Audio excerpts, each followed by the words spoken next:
بہت پرانے زمانے میں ایک بادشاہ تھا۔ اس کا کوئی بیٹا نہ تھا۔ جب وہ بوڑھا ہو گیا تو اسے فکر ہوئی کہ اس کے مرنے کے بعد تخت و تاج کا وارث کون ہوگا۔ لہٰذا اس بادشاہ نے اپنے ملک میں اعلان کرایا کہ وہ ایک بچے کو گود لینا چاہتا ہے جو بعد میں اس کے تخت و تاج کا وارث ہوگا۔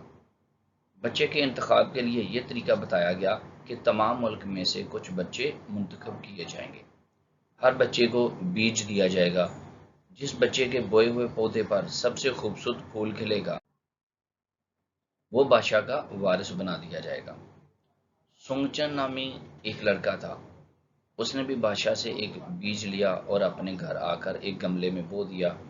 وہ ہر روز اسے پانی دیا کرتا تھا۔ اسے امید تھی اس کے پودے پر سب سے زیادہ خوبصورت پھول کھلے گا۔ دن گزرتے گئے مگر گملے میں سے کچھ بھی نہ نکلا۔ سونگچن کو بڑی فکر تھی۔ اس نے ایک اور گملہ خریدا اور دور سے جا کر مٹی لایا اور اس بیج کو دوبارہ احتیاط سے لگایا، مگر 2 مہینے گزر جانے پر بھی گملے میں سے کوئی پودا نہ نکلا۔ بلکہ جبکتے میں پھولوں کی نمائش کا دن آ پہنچا۔ سارے ملک کے بچے شاہی محل میں جمع ہوئے۔ ہر ایک اپنے ہاتھوں میں ایک گملہ لیے ہوئے تھا۔ گملوں میں رنگ برنگے پھول کھلے ہوئے تھے۔ وہ واقعی بہت بڑے خوبصورت تھے۔ بادشاہ پھول دیکھنے بچوں کے پاس آیا۔ وہ ہر ایک خوبصورت پھول کو دیکھتا رہا مگر اسے کوئی پسند نہیں آ رہا تھا۔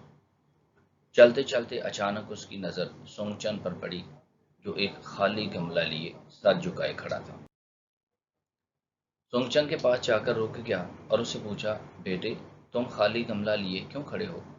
سونگچن نے روتے ہوئے کہا، میں نے بیج گملے میں ڈالا تھا اور روزانہ پانی بھی دیتا تھا مگر اس سے اب تک کوئی پودا نہیں اگا، اس لیے خالی گملہ لیے کھڑا ہوں۔ بات سن کر بادشاہ ہنس پڑا۔ اس نے کہا، تم ایک سچے لڑکے ہو۔ مجھے اپنے تخت و تاج کے لیے تم جیسے سچے لڑکے کی تلاش تھی۔ تم ہی اس ملک کے بادشاہ ہوں گے، کیونکہ میں نے سب بچوں کو جو بیج دیے تھے وہ ابلے ہوئے تھے، خراب ہو چکے تھے، اس لیے ان سے پودے کا اگنا ممکن ہی نہیں تھا۔